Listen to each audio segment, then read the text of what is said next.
ఆంధ్రప్రదేశ్లో శాసనసభ రద్దయింది. అసెంబ్లీని రద్దు చేస్తూ ఆ రాష్ట్ర గవర్నర్ అబ్దుల్ నజీర్ ఉత్తర్వులు జారీ చేశారు. నిన్న వెలువడిన అసెంబ్లీ ఎన్నికల ఫలితాల్లో బీజేపీ నేతృత్వంలోని ఎన్డీఏ కూటమి బంపర్ మెజారిటీ సాధించింది.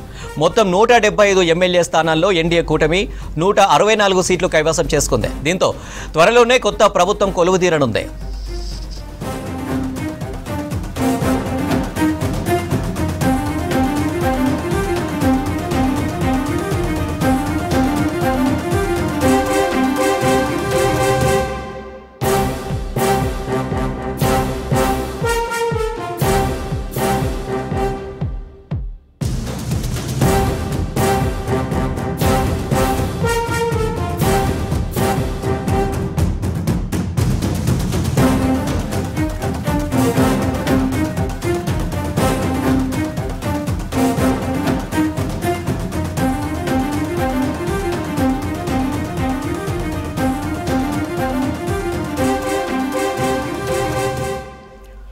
ఏపీలో శాసనసభ రద్దయింది.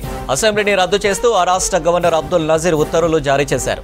నిన్న వెలువడిన అసెంబ్లీ ఎన్నికల ఫలితాల్లో బీజేపీ నేతృత్వంలోని ఎన్డీఏ కూటమి బంపర్ మెజారిటీ సాధించింది. మొత్తం 175 ఎమ్మెల్యే స్థానాల్లో ఎన్డీఏ కూటమి 164 సీట్లు కైవసం చేసుకుంది. దీంతో త్వరలోనే కొత్త ప్రభుత్వం కొలువుదీరనుంది.